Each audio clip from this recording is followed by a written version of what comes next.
I was a bit surprised because one of my concerns regarding recording these uh, was that I might start to feel like it's a chore. It's just something that I have to do, and I'm quite happy that that's not the case at all. It doesn't feel like that in any way, shape, or form. On the contrary, it's clearly beneficial to me. Um, I don't know how much in terms of English and my improvement, even though I've been working on that quite a lot, besides just recording myself talk, but it actually forces me to think about things that are mostly just positive. Yes, I do sometimes stray a little bit since I was talking about a game from the studio called BioWare that turned out the way it turned out, and obviously I get to think a little bit about that. But since I'm not talking about it, I get to just enjoy the little injection of nostalgia and just pure bliss and happiness. So that made me quite happy, and obviously the amount of effort that I put into this is absolutely minimum, and uh, comparing it to real actual creators is almost criminal, but still I think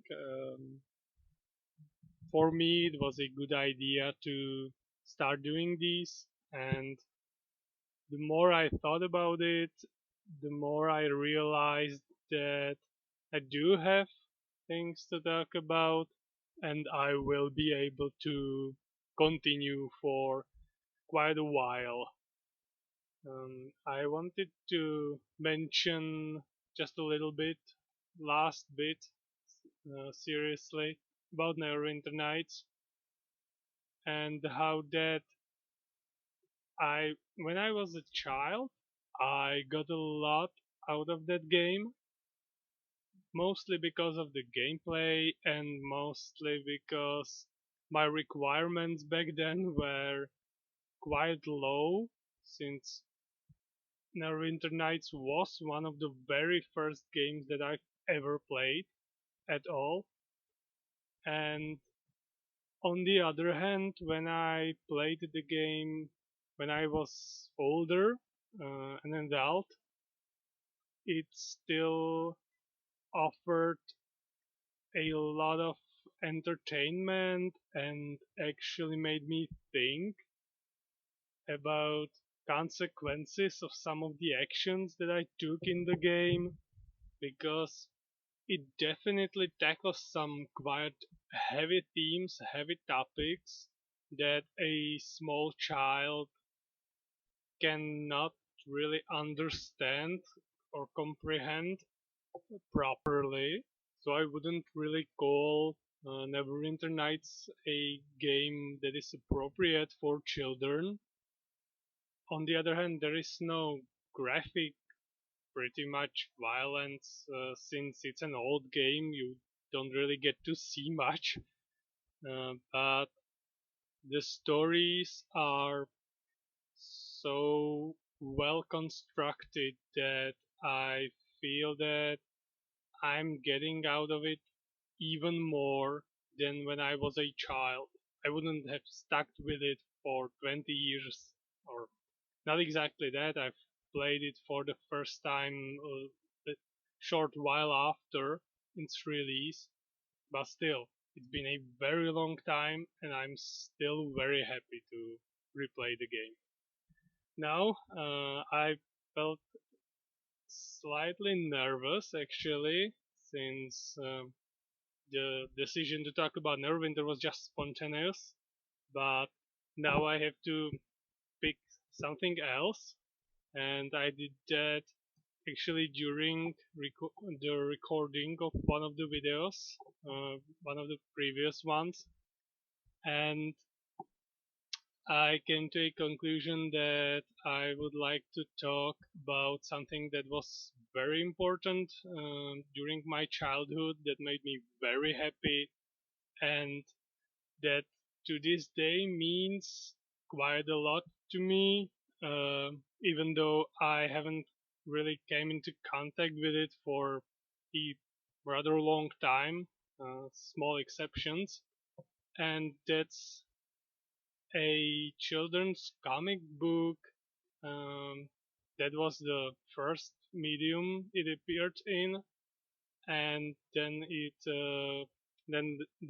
some animations and live action movies followed, and that's the Asterix and Obelix comics, a very actually rather old one from the early 60s or late 60s, something like that, made by two authors, René Goscinny and Albert Uderzo. Back then, I'm pretty sure that my first contact was through comics because the only way to watch them was on VHS, and I did not have access to that for quite a long time in my childhood. So I'm pretty sure that the first time I've ever seen or read about these characters was through comics.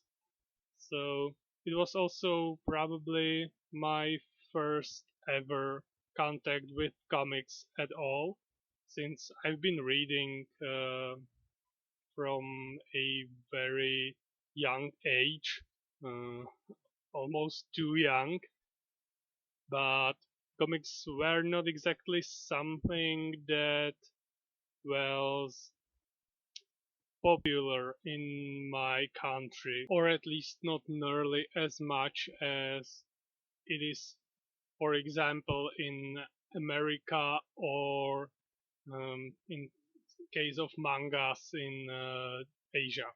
So uh, I don't really know how my parents actually came across Asterix, but I'm very happy they did.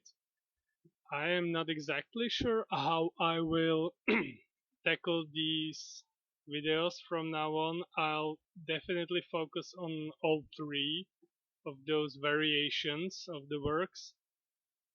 I'll most probably start with the comics.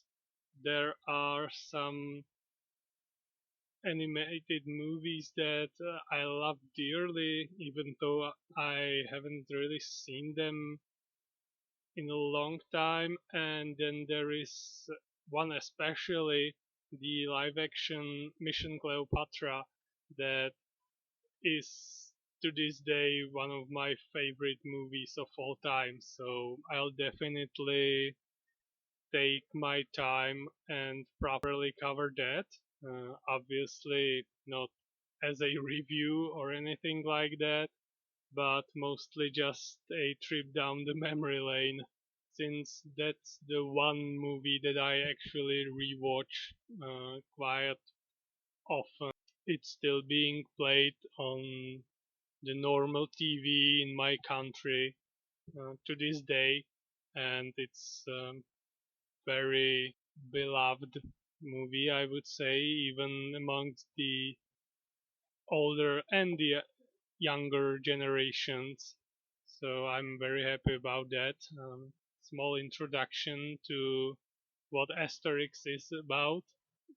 It's there are basically four main characters: Asterix, Obelix, Panoramix, and Idefix.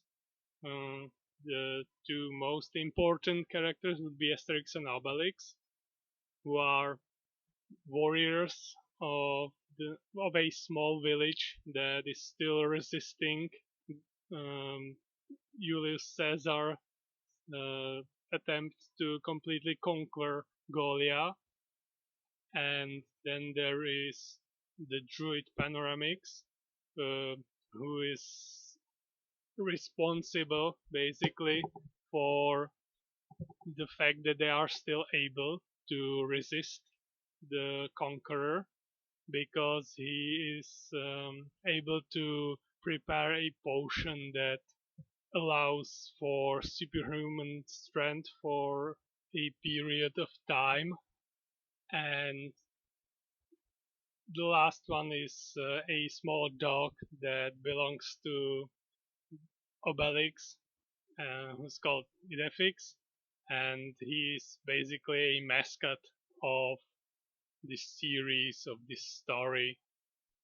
Then the basic premise is, as I've mentioned, that during the rule of Julius Caesar, during or by the end of the Gallic Wars, um, the conquest, there is just one small village still resisting and making the life of the legionnaires that are garrisoned near it quite hard because of the said potion.